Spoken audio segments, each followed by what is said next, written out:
We remain steadfast in our commitment in delivering local news that matters, stories that inspire, enriching the lives of Filipinos in the Philippines and across the globe. This is your GMA Regional TV. Buong puso para sa Pilipino.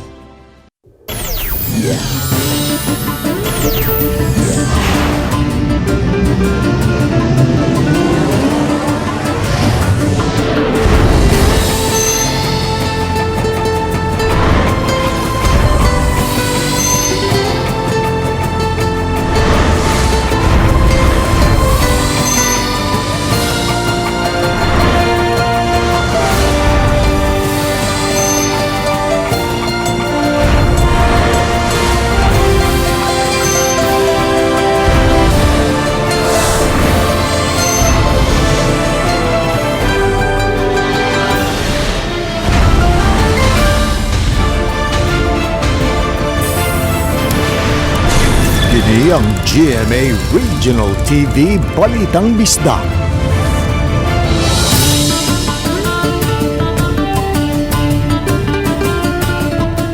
Maayong hapon, kini ang inyong GMA Regional TV Balitang Bisdak, ang bugtong kasaligan, kasandigan o kadang pan sa mga Bisaya. Ako si Alan Domingo. Nga maghatod sa labing dako og mga nagunang balita nga mahinungdanon sa Central ug Eastern Visayas. Ako si Luan Merondina. Live sa GMA Complex sa Dakbayan sa Sugbo. Ako si Femari Dumabo. Ispira sa deadline sa voters registration sulod sa usa ka mall sa Dakbayan, Sugbo, gihugupan sa mga tao. Sagad sa rason sa mga nagparehistro, kay karon lang sila nakahigayon. Nasayran nga ugma na ang katapusang adlaw sa voters registration. Ani ang report? Inguni ni ang sitwasyon sa second ug third floor sa usa ka mall sa Cebu City. Din gipahigayon ang voters registration sa Commission on Elections kun COMELEC. Bundag pa lang pero inani na kataas ang linya sa mga parehistro diri sa usa ka mall diri sa Dakbayan sa Sugbo. Og gipanglantaban nga mosamot pa ni kadagsa ang mga tao ugmang adlaw deadline sa voters registration. Kumon nga rason nganong naulahi sa pagparehistro kay karon lang kuno nakahigayon. Para makabutar. Kan Cebu orang sa Basak Pardo. Karon ra man sabi nakalugar.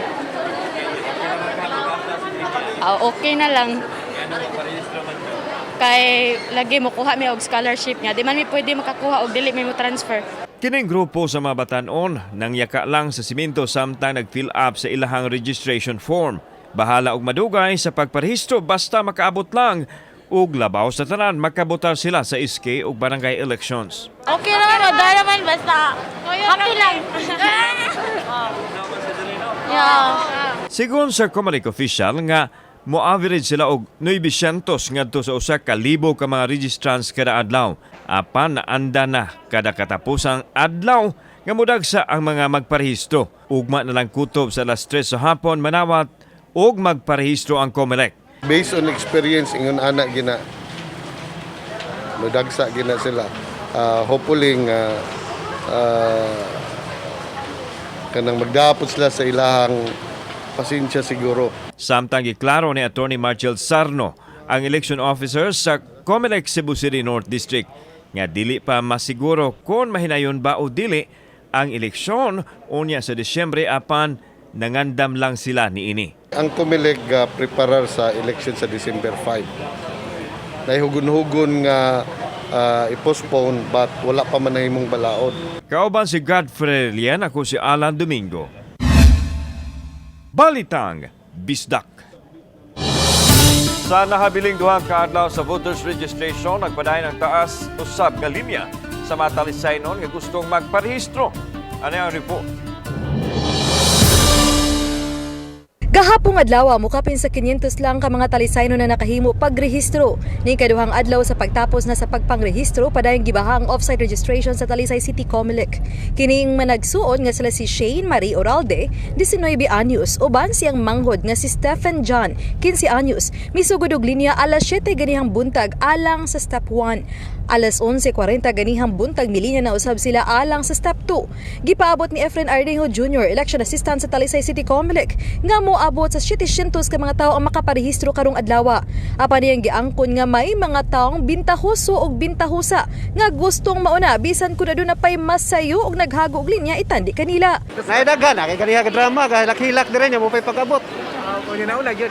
Tanas ta, sumana siguro. Kining magtiayon nga sila si Rolin Gomez uban siyang bana og ilang anak nga taga Barangay Biasong miabot sa parking area aron molinya alas 12:20 ganihang udto. Mato di Rolin nga andam na siyang molinya sa taas-taas nga panahon apan mitataw nga wa pay kasiguruan nga motiwas ba sa pagpangrehistro.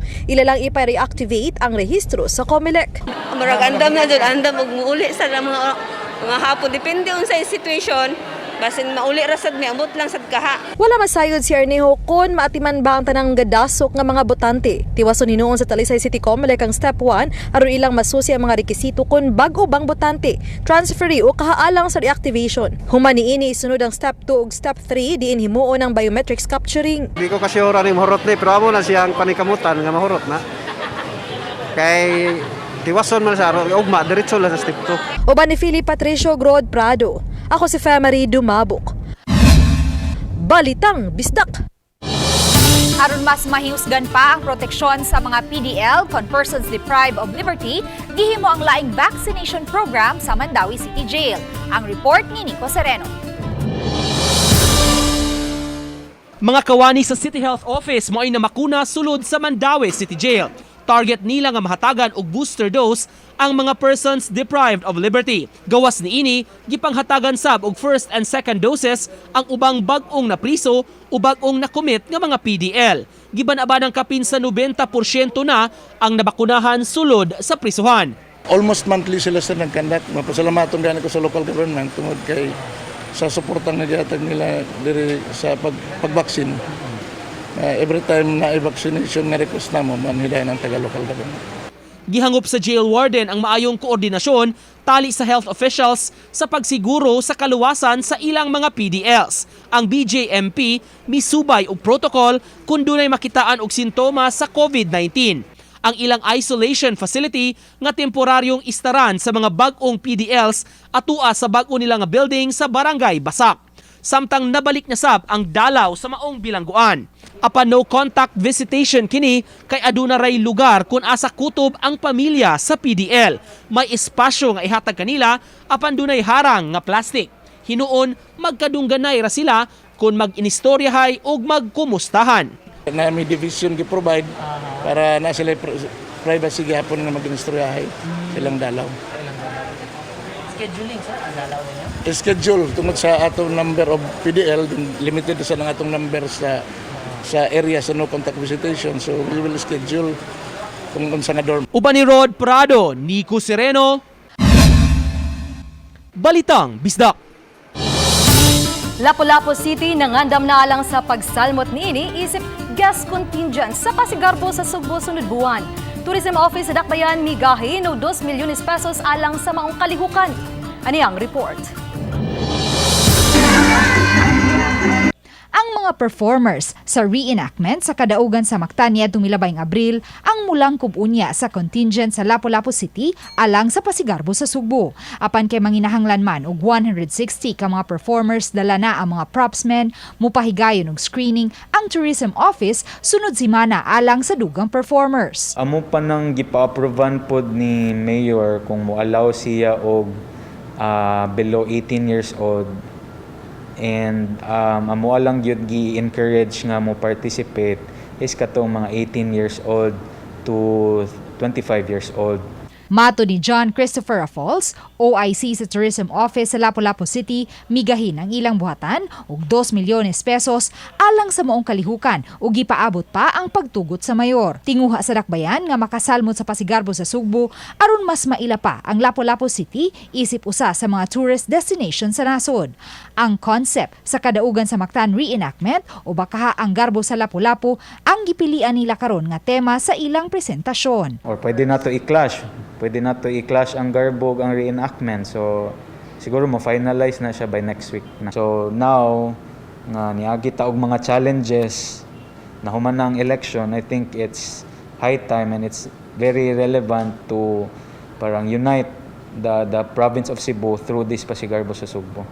Uban ni Marlon Malgazo, Luan Merondina, Balitang Bisda.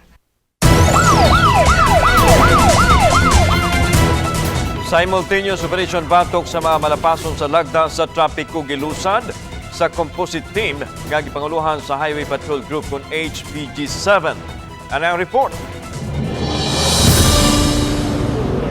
Sa karsada sa South Road Properties gipahigayon ang hiniusang operasyon sa Highway Patrol Group, Cebu City Police Office, Land Transportation Franchising and Regulatory Board, Land Transportation Office ug Cebu City Transportation Office. Gipangbadlong nila ang mga sakinan nga nakalapas sa lagda sa balaod.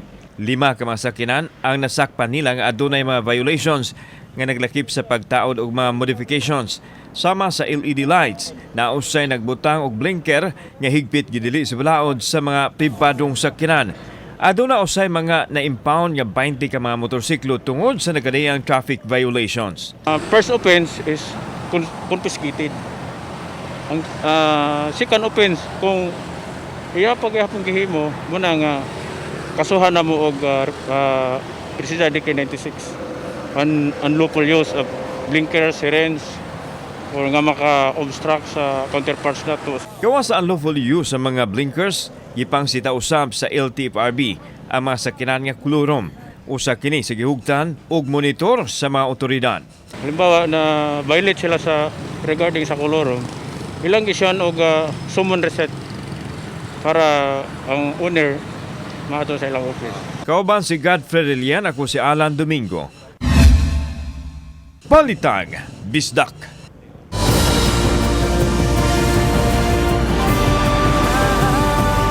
Kini ang GMA Regional TV Balitang Bisdak.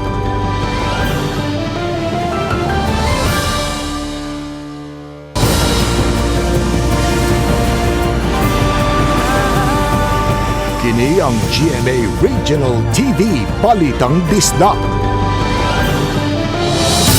Kahigayunan nga makatrabaho sa gawa sa nasod ug dugang mga benepisyo isip registered voter sa Lapu-Lapu City ang nakitang rason sa COMELEC sa nagkadaghang mi-transfer sa ilang voters registration. Ani ang report. Sayo pa lang sa buntag, ingon niini na kadaghan ang mga tao nga midagsa sa Lapu-Lapu City COMELEC aron magparehistro. May mga lingkuranan nga gipamutang sa labi apan tungod sa kadaghan sa mga tao, misugwak ang linya nga mituyok na sa City Hall building. May mga tents usab aron malandungan ang mga tao nga galinya sa gawas. Usa sa mga miantos ug linya ang 28 anyos nga si Michelle Evangelista, usa ka trabahante sa MEPS. Kay karon lang ang iyang day off, alas 7 pa lang sa buntag, linya na siya, ilabi na kay ugma na ang katapusang adlaw sa registration. Antos na lang kay kung tayo mahimo ani, linya mo gyud. Apan sa main entrance sa City Hall, di na masabtan ang linya. Bisan kun may mga lingkuranan, may namarog gihapon ug ang uban nagduot-duot na. Kanina kami dito maghaba yung dito lang muna kami tapos yung maghuli na yung mga tao. Ipa kami ng papasok. Yung mga iba-iba yung tao. Kailangan wala man yan dirido. Mato ni Attorney Anjanette Lamban, hangtod ugma paunta ang pagtugot nga gihatag sa usa ka mall sa Barangay Paho aron didto mapahigayon ang voters registration aron mas dako ang venue. Apan tungod sa di maayong kasinatian sa miaging mga adlaw nga gadasok sa entrance ang mga tao, nahukman sa election officer nga ibalik ang registration sa COMELEC office. Na-experience na magud nato before na ang gaysano didto sa Basak naguba gyud ang ilang glass door kay muhamag man gyud ang mga tao labi na inyong ka nga last day na ron. Sukad sugdi ang voters registration niadtong Hulyo 4, moabot na sa 5,770 ang nakaparehistro ug kadaghanan niini mga transferees. Nasuta sa COMELEC nga ubay-ubay ang buot mobalhin ug parehistro sa Lapu-Lapu City tungod sa kahigayunan nga makatrabaho sa gawas sa nasod. Na question man ako ngano kadaghan man ang transfer. So yun sila nga mantrabaho man gud mi ma'am sa gawas and this is one of the requirement. Mao ba kaloy sa nato oy. Ang uban nga city di din nila dawaton. Uban ni Marlon Malgazo, Luan Merondina. Balitang Bisda.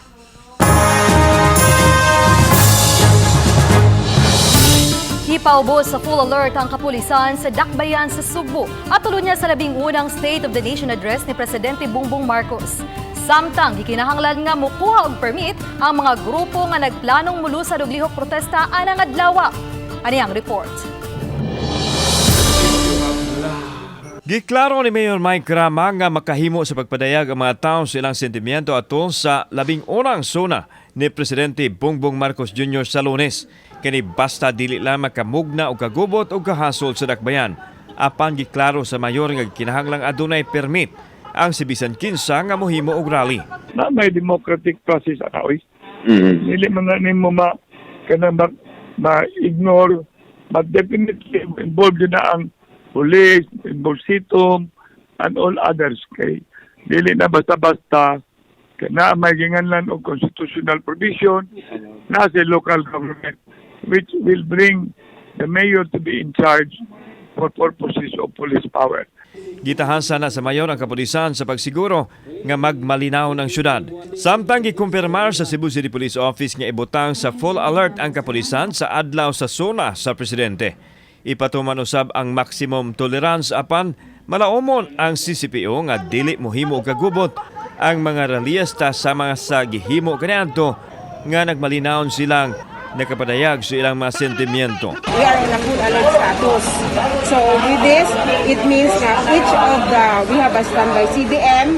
So each one na kanang it's operational procedure na every time na ay mga big event, we have the standby CDM. And then other than that, we also have kanang nagpanapod mi sa ato mga kada istasyon na magbuhat og alert team. Kauban si Godfrey Relian, ako si Alan Domingo. Balitag, Bisdak. Social security system mingusog karon sa ilang pagbukod o pagpahinumdum sa mga kumpanya nga napakyas pag-remit sa contribution sa ilang mga empleyado. Ang detalye sa live report ni Nico Serino. Nick.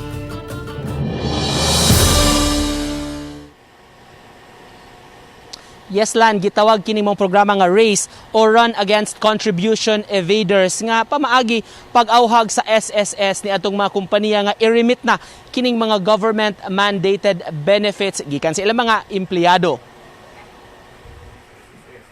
8 ka mga kompanya sa Mandaue City ang gibisita kaganihang buntag sa taga-social security system. Full force ang mga dagkong opisyales aron paghangyo sa tagduma sa maong mga kompanya ug pagpahibaw sa ilang kalapasan.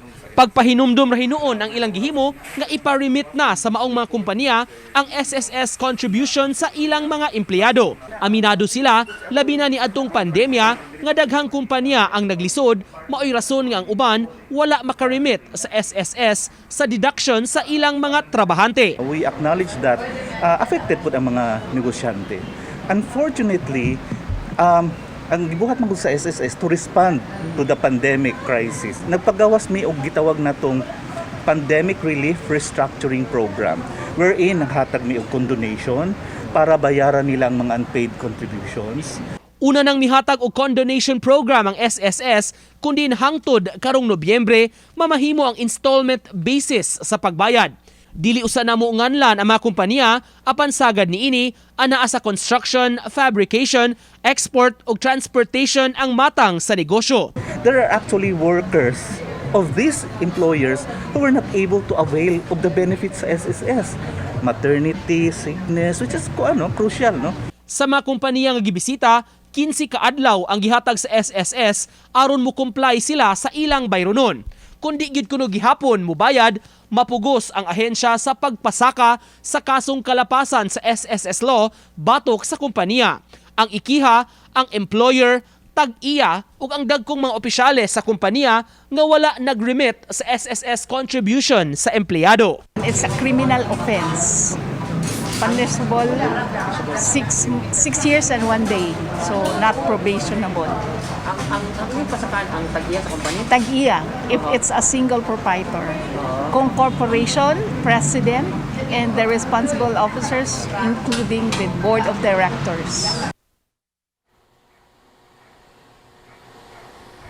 Lan kining gihimo sa SSS nga race campaign mas subtle o mas lugak na hinuon kini karong panahon na itandi ni atong miagi sa wa pa ang pandemya nga mihimo gid sila og shame campaign o ipalastada gyud ang pangan sa mga employers nga wala mo bayad o wala mo remit bale sa kontribusyon sa SSS sa ilang mga empleyado. Sa pagkakaron pag-remind lang ang ilang gihimo apan miawhag sab og mihatag sa mga employers og 15 ka adlaw aron pag-comply sa ilang mando. Lan Ni kini mga employer bakang di mas la magkahatag sa SSS contribution considering nga automatic man na nila gideduct sa sweldo sa mga empleyado. Tinuod ka na lan, automatic gikaltas na sa sweldo sa atong mga empleyado ang SSS contribution. Na kuno na ang problema sa employer, bookkeeper, finance officer o sa unsa pa ang in charge ana sa company lan. Mao kini ang kanunay nga gi-remind sa SSS nga i-remit dayon sa ilang opisina. Aminado hinuon sila lan nga dunay mga kumpanya sab karong panahona nga naglisod siguro labi na tungod sa pandemya maong ang uban nga kompanya wala makarimit apan kini ang gipahinumdom nila nga duna na sila condonation program o gani installment basis hangtod karong Nobyembre nga mamahimong ma-employ sa mga lain-laing korporasyon o kompanya lan. Doon na ba nasampulan na prosecute o na konbikto gumikan sa ilang kalapasan may tungod sa failure sa paghatag sa contribution sa mga empleyado? Yes, Lan, matud sa SSS, doon na ni mga kaso nga ilang na-file, ongoing na ang litigation ni ini lain-lain nga mga kumpanya, lain og nature ni ining mga businesses nila Lan. Ang ilang gusto ipahibaw nga responsibilidad gyud sa mga employers ang pag-remit sa SSS contribution. Og giawhag sab ni sila Lan sa samang higayon sa mga empleyado. Siguro doon ako ni ubang mga empleyado nga magpanagana og sumbong sa ilang mga employers kung wala ma-remit ang ilang SSS contribution. Ang ahensya mudawat ni sila og mga confidential reports og muact ni sila niini mao kun duna kuno mga reklamo mga anomalya bali mamahimong musumbong sa ilang opisina kay duna sab kunoy ubang mga empleyado nga posibleng magpanguyawan sab mo reklamo batok sa ilang management. Alan? Okay, daghang salamat Nico Serino.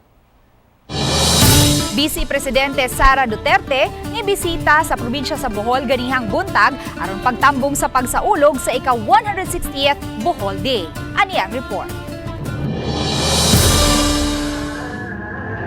Kini ang unang pagbisita ni Inday Sara sa lalawigan sa Bohol sukad siyang paglingkod isip Vice Presidente sa nasod. Siya ang pinasidunggang dinapit og speaker sa Bohol Day nga gipahigayon sa Bohol Cultural Center sa Tagbilaran City ganihang buntag. It's my first time to actually refresh myself and witness a reenactment of the Sandugo. The last time siguro I ever thought about Sandugo was in high school in Philippine history pa. Iyang gipasalamatan ang mga bulanon sa ilang suporta pinaagi sa taas nga boto sa nakalabayng piniliay bisan kun matud ni Inday Sara wa siya kabisita sa Bohol panahon sa kampanya. Magpasalamat ko sa inyong tabang ug suporta kanako sa nilabay nga piniliay. Kay bawo mo wala yun ko makabisita dinhi sa inyo sa panahon sa kampanya pero makabungog ang ihatag ninyo nga boto kanako. Ipasalamat usab siya sa mga bulanon sa suporta nga gihatag ngadto siyang amahan kanhi Presidente Rodrigo Duterte. Nitambong usab sa kasaulugan ang chairperson ug CEO sa National Commission for Senior Citizen. Today is a triumph for the province of Bohol.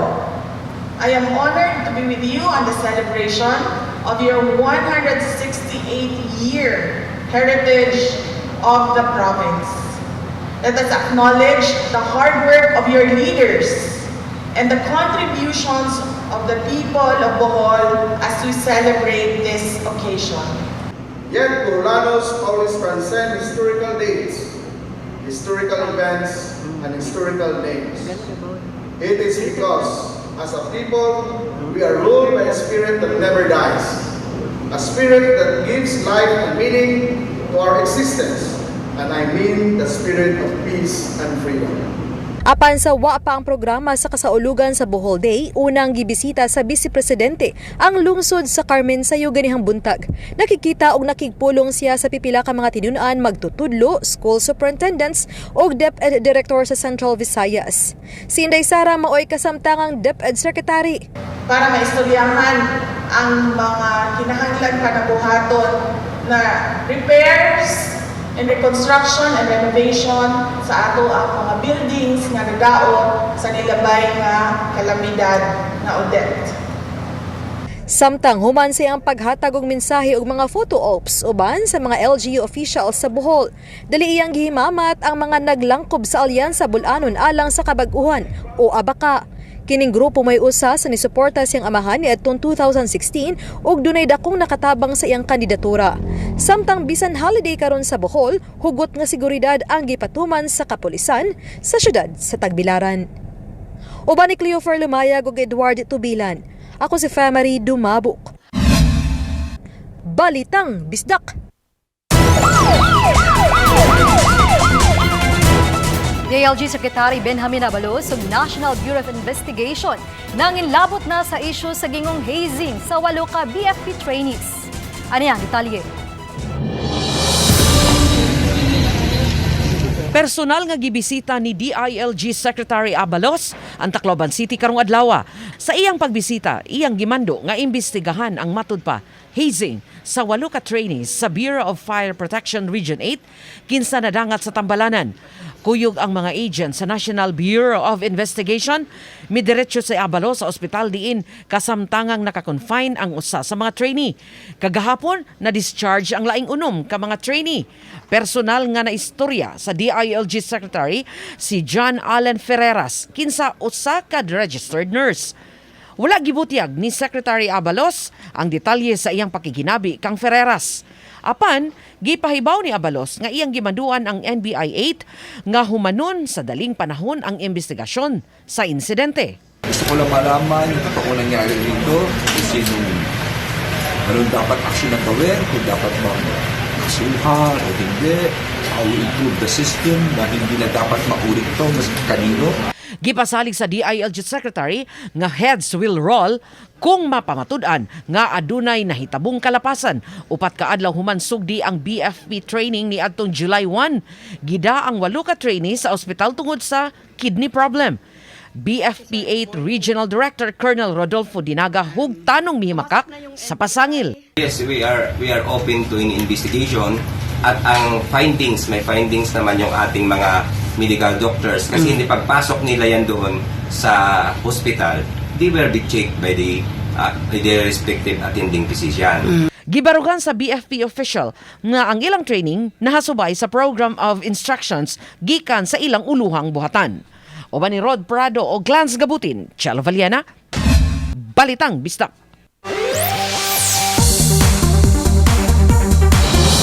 Sa nagpadayong istorya ni Lolong, karong gabi dakpon sa mga pulis si Narsing gumikan sa gipasangil nga may kalambigitan kini sa pagpamomba sa headquarters ni Marco. Apan si Marco, kumbinsido nga walay labot si Narsing sa naitabo sa iyang opisina. Samtang nasuko og naluoy si Isabel gumikan sa pagdakop sa iyang bana. Gipakita sa publiko si Narsing nga napuno sa samad ang naong ug kalawasan kay matud pa ni sukol sa mga pulis. Iyang giangkon at tubangan sa katawhan nga siya ang nagpabuto sa headquarters ni Marco. Dili madawat ni Isabel ang pugos nga pag-angkon sa iyang bana mao nga kalit kining naluya at tubangan sa iyang bana.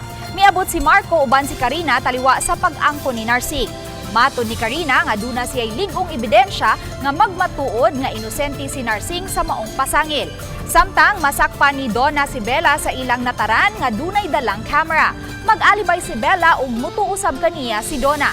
Sa pikas bahin, tudluan ni Abet ug Arnis si Lolong ug iyang madiskubre ang kamaayong muarnis ni Lolong.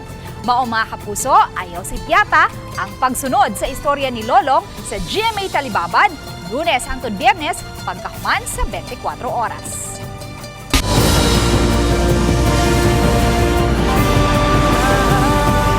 Kini ang GMA Regional TV Balitang Bisdak.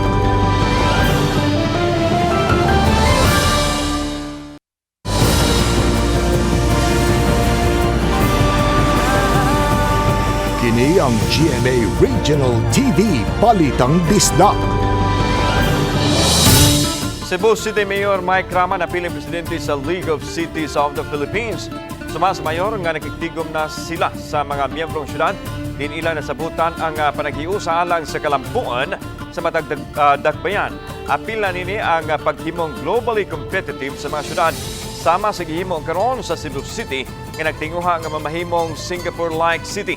Samtang ipadayag ni Rama nga motambong siya sa sona ni Presidente Bongbong Marcos karong Lunes, dili lang isip mayor sa Cebu City kundi isip representante sa mga dakbayan, din siya ang bagong napili nga presidente. Getting towards strengthening yun of every cities and wishing that they will become and all will become growing toward being a smart city, globally competitive. Very good sa ato ang gibuhat karon nga Singapore. We would like the city of Cebu, Singapore-like.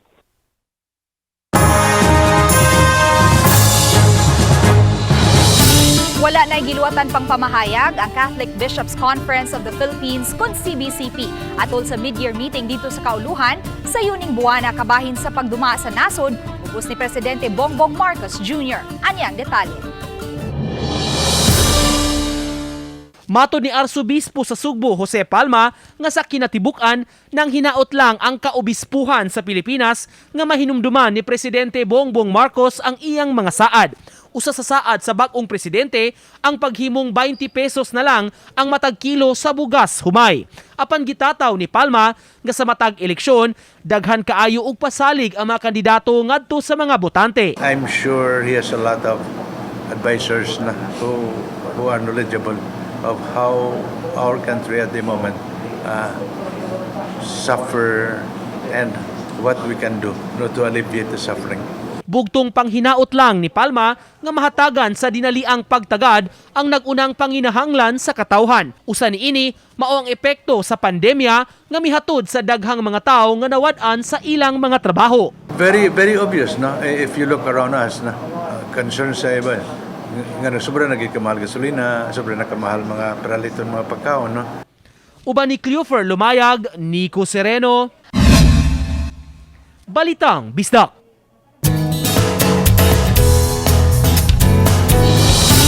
Ang pagguma sa kabukiran may usa sa mga labing kapoy nga trabaho kay kinahanglan aduna kay igong kusog aron ikaw mulahutay. Apan unsaon na lang kun ang imong mga kamot nga gamit sa pagguma adunay diferensya. Posible ka ha? Kana ang dunga natong sayran sa report ni Mark Reggie Abelia. Kini ang inadlaw-adlaw nga panikay-sikay nining usa ka mag-uuma gikan sa Calatrava, Negros Occidental. Sakay sa iyang kabaw, andam na si Daryl Bonghanoy, usa ka PWD farmer nga magtikad sa Basakan. Ang mga kamot nga unta gamiton lang pagkupot, panghikap ug uban pa nahimo ng tiil ni Daryl sukad pagkabata. Sigud pa siyang amahan nga si Danilo, gihimugso si Daryl nga walay mga tiil ug daw gilihan og takyong. Apan bisan pa man niini, padayon siya nakigkumbati sa kinabuhi aron makatabang sa iyang pamilya. Mensahe niya ngadto sa mga kabatanunan, ningkamot lag maeser kay ako gani nga anay gani nga may kapansanan nguha gi kong ningkamot nga katabang sa kong mga pamilya sila pagka nga kompleto nga kaya kay nila dapat himuon gina nila pud sir kay dili ba lalim nga makita atong mga ginikanan sir nga nagbakabaka may sa obra nga sila nagpatawhay ra. Gilihian man sa takyong si Daryl gumikan sa iyang body deformity apan siya adunay kusog og kaligon nga sama sa kabaw nga kaabag niya sa matag adlaw nga pag-uma. Samtang karong Lunes, dungantang ila-ilahon ang pintor nga nagpaluyo sa nag-viral nga painting nga lumad nga taga Laguna. Busa ayaw si piyata mga kapuso matag alas 8 sa buntag pagkahuman sa unang hirit ang GMA Regional TV Live. Kauban si Clans Gabutin, Mark Reggie Abelia. Balitang Bisdak.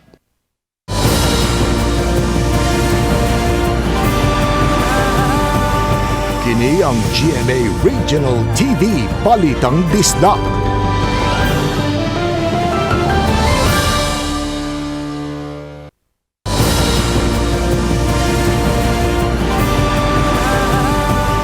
Kini ang GMA Regional TV Balitang Bisdak.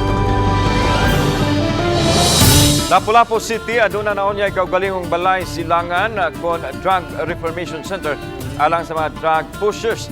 Gipahipaw ni Gary Lau, Executive Director sa City of Lapu-Lapu Office for Substance Abuse and Prevention kung close-up nga nakuha na nila ang pagtugot ni Mayor Junard Ahong Chan nga magamit ang usa sa upat ka mga building sulod sa home care facility sa Dakbayan. Aron gamitong balay silangan. Duha kini kaantana o buhatan kini og kaugalingong kural aron malahi sa mga tapat nga building. Gipasabot nila nga usa sa mga rekisito nga mapatbilin ang status sa mga drug-cleared barangays. Maong pagpabarog og balay silangan. Sa pagkaron aduna nay 6 ka mga barangay ang Lapu-Lapu City nga gideklarar nga drug-cleared. Kini naglakip sa barangay Tinggo, Baring, Tungasan, Kauoy, Subabasbas ug Sabang. Sa Dakbayan sa Sugbo, subay sa kasaulugan sa Nutrition Month matag buwan sa Hulyo, may pahigayon ng feeding program ang Barangay Lahog sa nagkalain-laing sitio sa barangay. Ilang gibisita ang sitio Kamagong. Usa ka gatos ka mga bata ang nahatagan og meal coupon aron mahatagan og pagkaon. Matod ni Kapitan Hazel Ann Muanya Impleo sa Barangay Lahog nga daghan na silang mga sitio nga naduaw aron makapahigayon og feeding program. Gipahigayon kini kaduha matag semana. Migahin usab ang barangay og 5,000 pesos alang sa maong programa. Gawa sa mga opisyal sa barangay, miabag usab ang Barangay Nutrition Scholar, Gender and Development Group ug pipila ka mga seminarista. Nagpadayon karon ang infrastructure audit sa Dakbayan sa Lapu-Lapu. Kabahin kini sa Disaster Resilience Initiative sa Lapu-Lapu City Disaster Risk Reduction and Management Office. Sa mga audit, masuta usab kung may mga building permits ang maong mga infrastruktura ug makurian ang unsa mang mga lapses. Gipasabot ni DRMO Head na Jill Banyasya ang kasinatian sa bagyong audit ni pakita sa kamahinungdanon sa pagpa-ensure sa mga pampublikong edifisyo aron mapaayom-ayom radayon kini. Mukabot sa 78.2 million pesos ang gikinahanglang gahin aron mapaayo ang mga public buildings nga nagusbat sa bagyong audit. Apan kay wa kini malakip sa 2022 annual budget nga bag-o lang na aprubahan, hangtod karon wa pa kini mapaayo.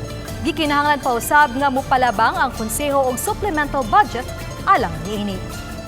Mo ni ang mechanism nga mag-ensure nga madali maayo. Di lang kung ang mga tao atong tan-awon nga magkadali recover kung dunay mga katalagman, kung dili ang infrastructure sad kay mo may gamito nato sa atong mga evacuation center.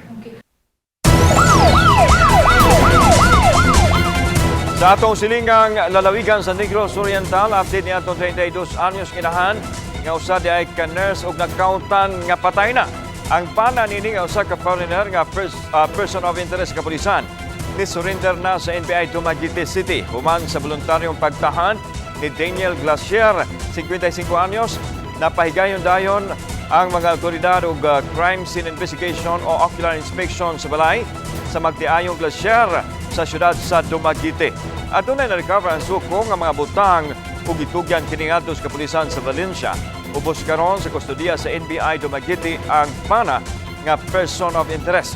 Nakautan ang patayng lawas ni Maribel Glacier sa sitio Ugahong sa barangay Panalinpinon, lungsod sa Valencia, Negros Oriental. Usa ka nurse ang biktima og base sa iyang mga higala nga nanugon kini kinsay paninglan umanubag kung adunay mahitabo kaniya. Samtang duha ka anak sa magdiayon nga nagpaningay daron og 9 ug 10 anyos ana sa kustodiya sa DSWD sa Dumaguete. Gisugda na ang pagtuki sa ordinansa alang sa pag-regulate sa mga e-bike. Gihimo na sa Committee on Transportation sa Konseho sa siyudad sa Talisay. Ang committee hearing lakip sa mitambong ang kapitan sa Barangay Poblasyon nga mao'y nipasa sa ordinansahon ngadto sa Konseho. Anausab ang taga City Tuda ug ubang naglangkob sa komitiba. Sunod nga himuon mao ang pagpahigayon sa public hearing. Sa laing bahin, mga sidewalk nga gihimong parkingan or parking area sa pipila ka mga establishmento gihawana na sa City Tuda.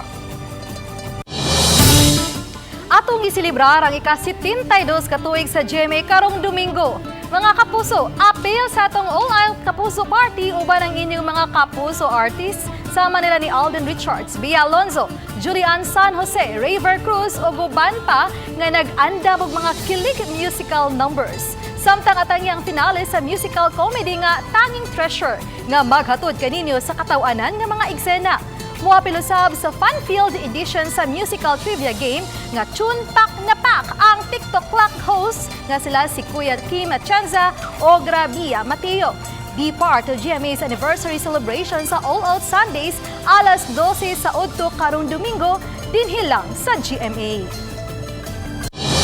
Alerto mga kapuso, andam na ba mo nga moapil sa laing pinalahi nga entertainment nga dunay kahigayunan nga makadaog og exciting prizes? Pwes, ayaw si Piata pagtanaw ang original nga variety show sa inyong Kapuso Network, ang TikTok Clock nga magsugod karong Hulyo 25. Kining programa pagadumalaon sa newest TikTok well-loved comedian ug award-winning actress nga si Pokwang, sparkle artist ug Miss Universe Philippines 2020 nga si Rabia Mateo, ug ang versatile host, triathlete ug paboritong trivia man sa kadaghanan nga si Kuya Kim Atienza.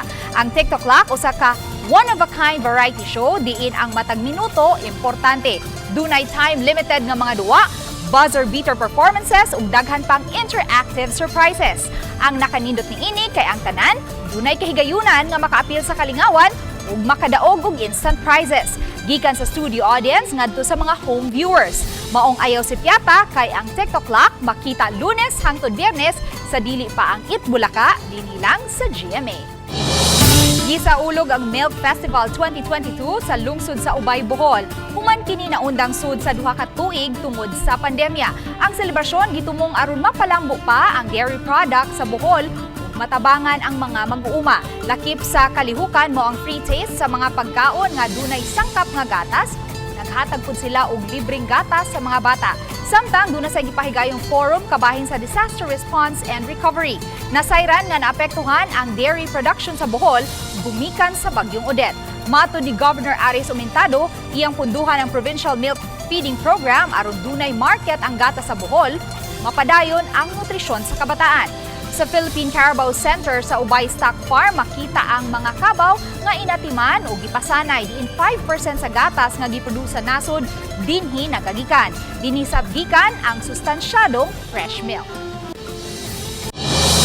Bagong top tungod kay subling nahimong kampyon ang CSB Lady Blazers sa NCAA Season 97 Women's Volleyball Tournament. Paspas kitapos sa CSB Lady Blazers ang duwa human nila. Ilang paso ang Arellano Lady Chiefs sulod lang sa tulog ka set. Nahitabo ang init nga hinampakay og dipinsa sa duha ka team. Una sa set sa 2-4 nasungkit gihapon sa undefeated teams ang puntos. Sa pagsulod sa ikaduha o katapusang set sa 2, wa nahatagi kayon sa CSB Lady Blazers nga makapas ang Arellano Lady Chiefs ug gihuman ang pareho nga set nga tunay dakong labaw batok sa Lady Chiefs. Tungod sa ilang kadaugan, subling nabawi sa CSB Lady Blazers ang kampyonato human sa tulo ka season ug gilahos nila nga matuldukan ang tinguha sa Arellano Lady Chiefs nga mapunan ang laing tulo ka sunod-sunod nga pagkahimong kampyon sa NCAA Women's Volleyball samtang giilang ang season MVP ang team captain sa CSB Lady Blazers nga si Mika Cook. Gilosab nga Rookie of the Year si Catherine Santos nga gikan sa San Sebastian Lady Stars. Finals MVP usab si Gail Pascual ug Coach of the Year si Head Coach Jerry Yee sa De La Salle College of St. Peniel. Daghang salamat sa mga kapuso nato apil na nga nasa gawa sa nasod nga nakisayod sa mga dagko ug mga nagunang balita sa rehiyon. Ako si Luan Merondina. O gika dinhi sa Central ug Eastern Visayas, ako si Family Dumabo. Ang inyong balita, ang among balita kay matag lokal nga balita mahinungdanon, kini ang inyong GMA Regional TV Balitang Misdag, buong puso para sa Pilipino. Ako si Alan Domingo, may hapon mga kapuso.